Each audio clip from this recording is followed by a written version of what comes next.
what is one of the great developments of the late 20th century and early 21st century. It's the fact that you can't just say, oh, that's Eastern stuff, we don't care about that, or that's African stuff, we don't.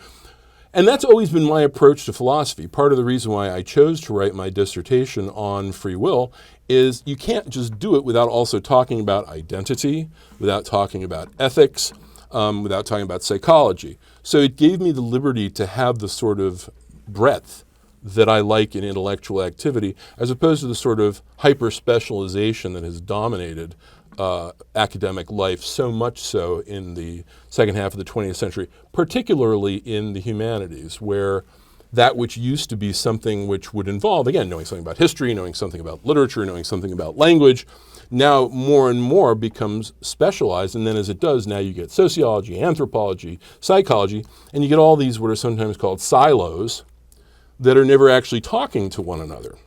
So we get the psychologists doing that over there, the physicists, and then sooner or later, right, we'll be able to reduce it all down to, say, physics, right? That's kind of the grand ambition of the ultimate naturalist or absolute scientist, is the idea that, you know, we'll be able to reduce psychology to biology, biology to chemistry, and chemistry to physics.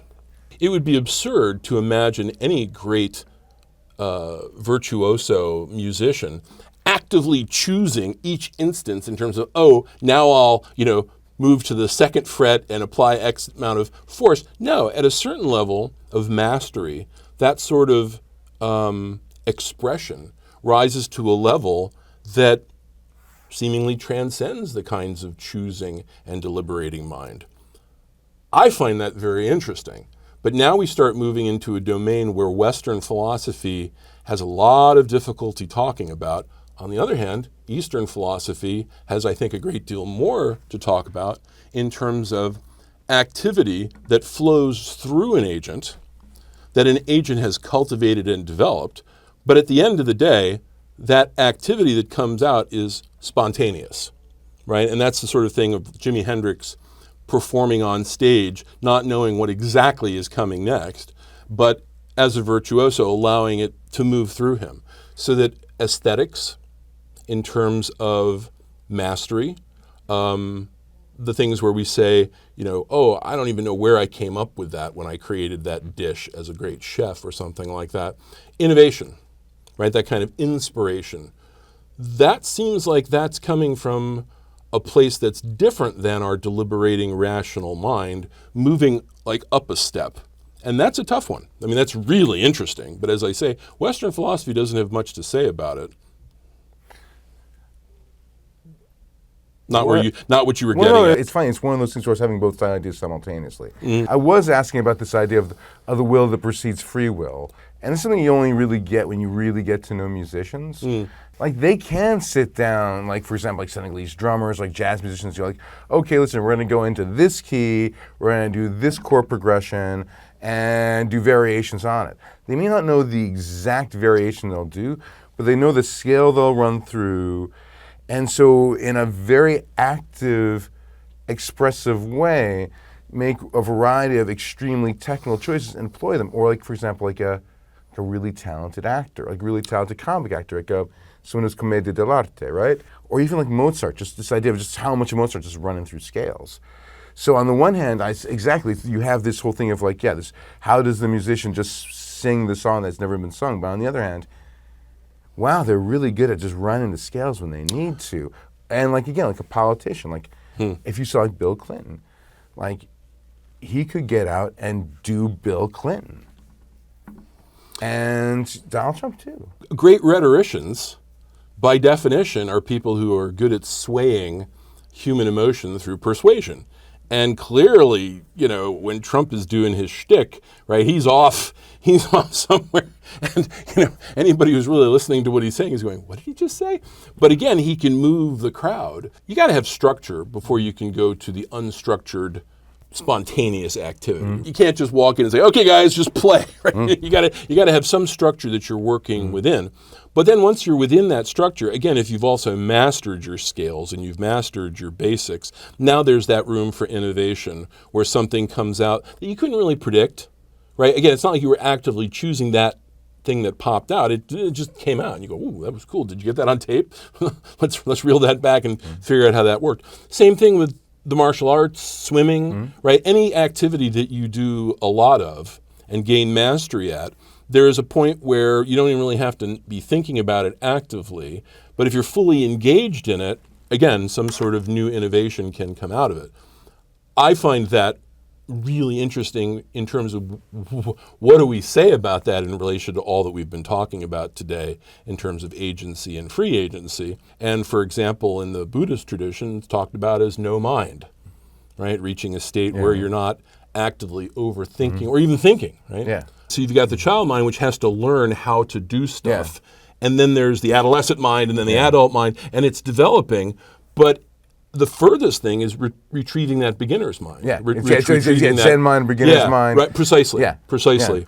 Yeah. That's a great book, by the way. That's tremendous, I think Shunryu Suzuki does a wonderful job at gesturing, because that's all you can do. You can really only just because once you start talking about it, it just deflates it, and which is all we can kind of do is try and point at those experiences and say, well, you've had this kind of, and you go, yeah, it's not that uncommon, but for the most part, people kind of go, yeah, it's nice, And that's the book I gave to my son. When he asked me what Zen was, I was like, this is the one. Even in the Last Samurai, where Tom Cruise's character is trying to learn the art of the sword, and the nice kid comes up to him and says, "Too many mind, right?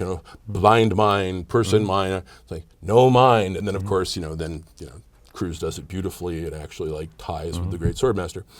It's a little cheesy, but it's the basic point, right? Is that in general we are so divided in terms of our awareness that it's almost like what Plato called a bundle of snakes. We have a thought about this, and then we have a thought about that, and there's all these different desires and wriggles going on, right, that keeps a person from being truly focused and present in the moment. And that the sort of training, right, whether it be, again, swordsmanship or sitting meditation in Zen, is precisely that discipline. Or just the tea ceremony.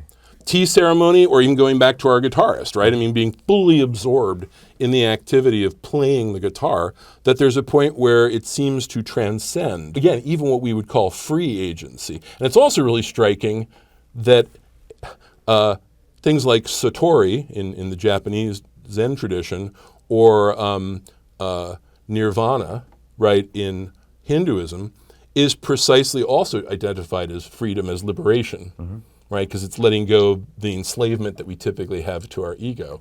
One of the big things that I was involved in was talking about what's called the mind-body problem, which really is better explained as what's the relationship of consciousness to the brain. And brains look like they're just kind of meaty computers. And AI is precisely predicated on the notion that now silicone-based digital machines are imitating or following the same sort of procedures that neural networks work, right? But they can do it now at much greater speed and efficiency so that we don't necessarily know exactly what's going to pop out. Now, at what point then would it be appropriate to ascribe personhood, identity, agency to such an entity? Is data from Star Trek Next Generation. Is it appropriate to think that he's a being with moral standing, that it would be wrong to, say, kill him? Well, it's a lot easier to think of data as that kind of entity because data's got a body. We're talking right now entities, if you want to call them, which aren't even physicalized. Partly the answer to that is agency doesn't necessarily involve having a body. There's a notion that a computer, even just to take a basic computer, works in a serial way. Right, which is just to say, again, like a kind of event causal procedure. Now, if that's correct, then we would never seemingly want to ascribe agency to a computer that can do that. My understanding is no matter how sophisticated AI gets, no matter how good it gets at both imitating a human neural network and perhaps exceeding our capabilities, it's still ultimately, in principle, runnable on a serial computer. It would take an infinite amount of time, but there's nothing in principle that prohibits that. If that's correct, then it still seems to me that you're dealing with a machine in the mechanistic sense. Sometimes the mechanistic worldview is also ascribed to what we got with the modern era. So when Descartes has his great insight that all of nature is really just like a very complicated clock, right? Because imagine in the 16th century, right, the clock, the mechanical clock is a new invention, right? Prior to that, you've got sundials and, you know, sands through the hourglass. But now the idea that you could have a machine They could tell you that you could yell at your weaver for not having your clothing on time. Because the sun rose today and we said it was going to be on the first sunrise of spring, right? On the other hand, I could give a shit about 8 a.m. On the other hand, precisely, right? You got to have the clock where you can pull the chain and it runs on coils and springs, and it does so in a precise, purposeful way. Well, that was Descartes' idea, and that's the beginning of modern physics, is look, the whole natural world just is that, right? So that's also sometimes called the mechanistic worldview. Again, my view is I don't care how sophisticated it gets or complicated it gets, it's never going to have strong qualitative evaluations. It can imitate them in sense of saying, John, wake up, John. It's important that you get up today. You know, today's your day to do something, right? So, you know, what was the movie Her, where the computer takes on, you know, that sort of position in relation to the human, that it's giving them advice and things like that. It's still going to be an imitation. There's no person behind that. It's never going to give a damn. That's having, not in the true sense. Not in the true sense. I mean, you could program the thing to say, you know, we don't like this, so it's time to eradicate all the humans, right? Because if you program in whatever you want to program into it, it can imitate that. But that's the whole question. Is it ultimately just imitating agent-like behavior, particularly free agent-like behavior? Or at some level, is there, and this is the word everybody likes to use, a kind of emergent property?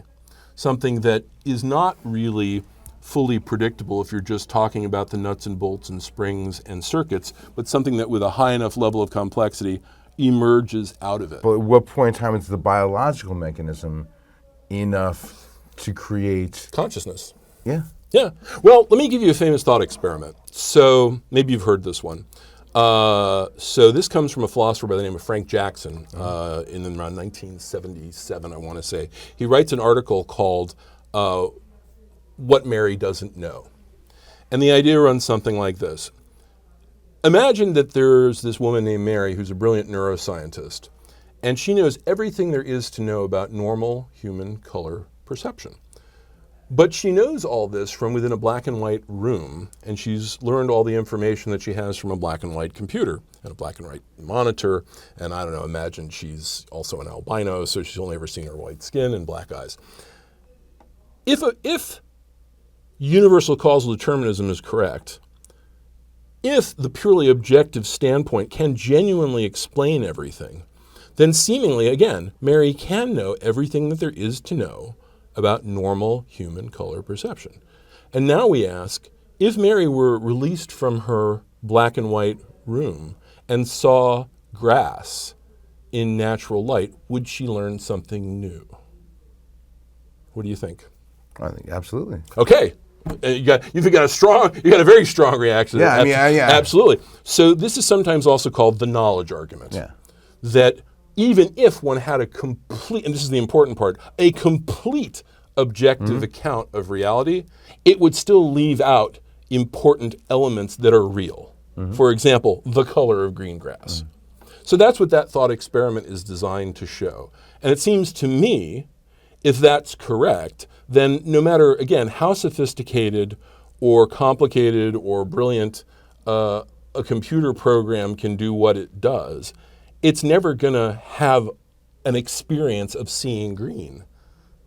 It'll be able to recognize, in the same sort of way Mary can recognize, oh, John's having a green experience, right, by looking at your brain and looking at the light spectra that are hitting your eye. But again, she still doesn't know what seeing green is like. With a space alien? Space alien? With a space alien with 4 cones in their eye as opposed to 3-cone eye. Well, or for example, with a, I mean, it's really hard to, I don't want to do it, like the mantis shrimp with the 14 cones. Like, do they?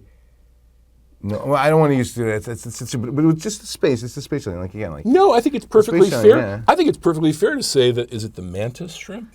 Is that yes. The one that also has the power to like break things with its? There's this shrimp that's like super. It's not super powerful. It has 14 different eye cones, and its reaction time is roughly 10 milliseconds, whereas a human reaction time to consciousness, to recognize consciousness, is 200 milliseconds, and another 200 milliseconds to act. Right. So mantis ship can register and act, register in 10 milliseconds and act in 15. So it seems to me that it's perfectly appropriate to say that the mantis shrimp has color experiences that we don't. Yeah. So there's things that the mantis shrimp knows that we don't. I'm perfectly fine with that. In fact, in addition to the Mary thought experiment, the philosopher Thomas Nagel, very famous contemporary philosopher, also proposed in an article called "What Is It Like to Be a Bat?" Actually, I recommended that paper to you when we first talked. He basically says, look, I have no experience of what it's like to have echolocation.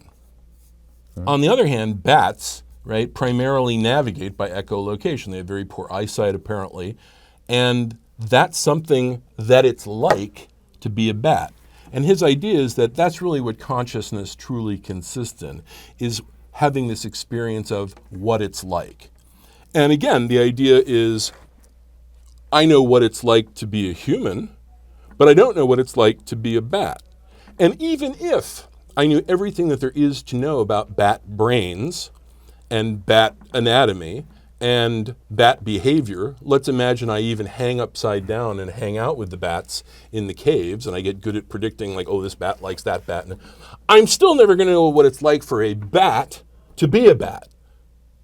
Let me finish. The best I could ever do is sort of imagine my way into it and say, okay, here's kind of what it's like, but that's only to know what it's like for a human to be a bat, not for a bat to be a bat. So that means that there's some part of consciousness of the bat that we'll just never know. And again, a purely scientific explanation must fail. So then at what point would an AI have opinion for what it is to be an AI, and by what marker would we acknowledge that?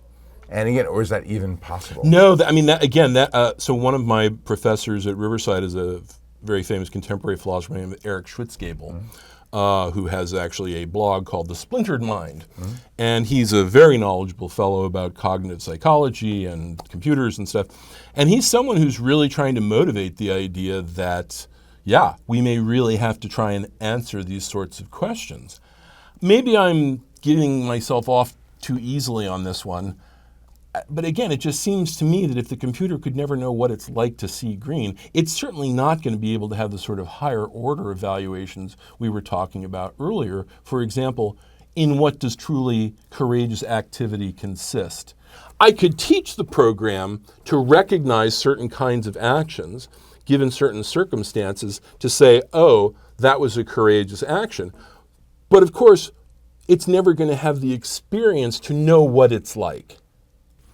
This idea of interpretive explanation as a different mode of explanation than event causal, it's by no means unique, right? Insofar as we have a very clear distinction between notions of reasons, acting according to reasons, as opposed to merely something that one wants, right? So I might want to eat that jelly donut or something like that, but I know that it's not good for me, and that's a reason not to eat it. Now, that explanation doesn't involve anything about event causal processes. It's a kind of reason, right? A judgment, something that has a certain kind of justification. That's really the key word. The notion of justification has no place in a purely naturalistic or mechanistic explanation mode. Why? Because, and here's the technical term, it involves a kind of normative quality. When we invoke words like should or ought, we enter into a domain that's just fundamentally different than the sort of event causal mode of explanation. How so? Well, again, think about biology. What can biology say in terms of how human beings should or shouldn't act? Biology can give us all sorts of information, for example, because someone might suddenly get a sort of knee-jerk reaction and say, well, right, biology tells us that the environment's crumbling and that we should take care of the planet. Well, no. Biology can tell us exactly what's happening, if it's really done properly, what's happening in terms of carbon emissions and how that's eroding ozone. But to the judgment of we should put resources into things like solar and, let's say, nuclear and no longer depend on fossil fuels, that's a kind of reasoned choice to say we should act in the following way, we ought to. And that could happen both at the political level, the legal level, and the moral level. And those are all distinct because there are things that are immoral that are not illegal, and there are things that are illegal that are not immoral. But they all involve this kind of normative language of should and ought. And shoulds and oughts just don't come out of any of the natural sciences. And this is one of the fundamental things that irks so many philosophers when really smart people like Carl Sagan and Neil deGrasse Tyson, whom I love, try to do philosophy, is they're very sloppy when they start sliding into the normative domain, that you have to recognize that if there is such a thing, it's just not the province of natural science, and there's nothing for natural science to say about it.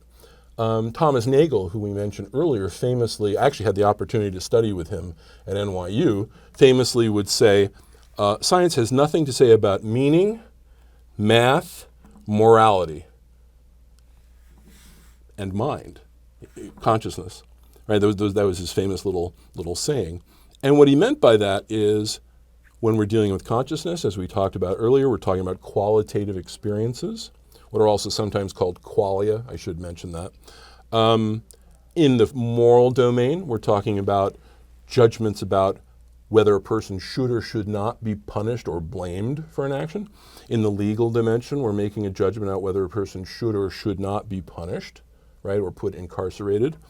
And that normative domain is, this is a lovely word that we use in philosophy, isomorphic to that in sort of interpretive domain I was talking about in terms of free agency. What do I mean by that? Well, they are of the same form, isomorph, one form. And it's a lovely word because it doesn't mean identical, because they're not identical, but they both point to the idea that really if you're going to have a complete picture of what it is to live as a human being and not just sort of flatten everything, again, my killed electric eel again, that's going to have to be something that includes and explains these sorts of judgments. But couldn't the shoulds, the coulds, the woulds be considered to be a true condition that is emergent when to organize the lower system, the lower language? Thus, you could say that you have the scientific language as a, well, yeah, it's not a raw language because you don't come to anything as a raw language, but you come to it as a series of things working under a system operating under its own conditions, and then when different conditions apply, a different truth condition has to arrive by which to organize it? Even within a closed system, like, say, the rules at a certain company, right, one can say that it is objectively the case that one should not wear a tie on Fridays because Fridays are casual Fridays. Now, that's a very thin notion of should, right? All that means is if an employee were to do this, there would be some penalty. That's different than a kind of more thick normative judgment. Well, conflict of interests. Think about conflict of interest at a company, right? It's not specifically illegal, but it's underneath the truth condition of the company that you avoid that conflict of interest. Right. But notice there that that's exactly the sort of thing where, say something like Socrates' refusal to obey Athens, were Athens to say, philosophy is illegal, you can't do that anymore, Socrates. Okay, so within that domain, the law is made, no philosophy. Socrates says, I wouldn't follow such a law because any such law would be ultimately immoral, right? So the moral domain has height or I'm trying to remember what the exact term is, right? In logic, you've got sets. It controls the lower set. Yeah, it's a higher meta language. Exactly, right? It's a higher order language. Yeah, and in the same sort of way, when King makes his argument for conscious, civil disobedience, he actually recurs to Socrates and uses this example because the idea is any law that the United States were to propose that would say blacks have to go to these schools or drink from these fountains would be an immoral law, and therefore it's up to us that we should object to it and we should resist it. So that notion of should, you got the very thin sense of like one should not wear a tie on Fridays in this company. But there no one would say, oh boy, he's a really bad person.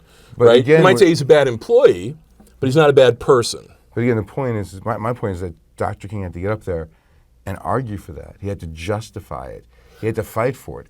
And in a similar sense, like again, Socrates gets up and he argues for and fights for, and ultimately, when he fails, accepts death for what he feels is justifying his condition of truth. Therein lies the tricky thing about the word justification. So, in both cases, both King and Socrates, they're appealing to a higher authority when they say this would be an unjustified law, or this would be an immoral law. And again, one of my favorite moments with Henry David Thoreau is when Emerson walks in and Thoreau's in prison, and he goes, Emerson goes, David, what are you doing? I know, Henry, what are you doing in there? And he goes, what are you doing out there outside of the prison? You know, Thoreau's like, if the law's wrong, I say break the law. Right. You should be in here. Exactly. You should be in here. And notice the use of the should there, right? Yeah. The should is if you're a good person, right? If you really commit to these values, then this is how you should act, right? And in the case of King, he makes the appeal to God's law, right? The moral law as being God's will, and that's that, you know, all people be treated with care and respect. Same thing. Bend the arc of history towards justice and peace. That's right. That's right. And that it's our duty, right? He invokes the language of duty, right? That's Kant now. Where, again, there's an appeal to some objective standard independently of just how you feel about something. Important point to note here, though, and this is subtle, when we say objective there, we don't mean absolutely objective, because the minute we do that, now we're back to natural science. And this is a mistake that I would love to be able to correct in parlance, because even smart people with PhDs screw this one up all the time. They want to say, well, that's not objectively true. And what they mean by that is, no, I can't do some chemistry, right? I can't, as one of my other fellow philosophers you say, I can't dip it in acid or take it apart. Yeah, I can't shoot a photon off it. Yeah. Right, exactly. But that doesn't mean that there isn't still a standard that we can appeal to that's non-arbitrary. And that's the sense of objectivity that's involved in these sorts of normative judgments that we make. But again, that doesn't mean it's arbitrary. It just means that it's not absolutely objective. Absolute objectivity, wipe all the humans off the planet. There are no evaluative judgments. Well, I mean, what Jaspers said was that the only position for absolute knowledge and absolute history is the position of God, and he's not sharing that with us. Yeah, no. That's always been the grand dream, is to try and understand God's mind and thereby to understand human history. Hegel, of course, thought that we could do that consciousness could understand this self-discriminating unity, but that really takes us into a whole nettle of thorns.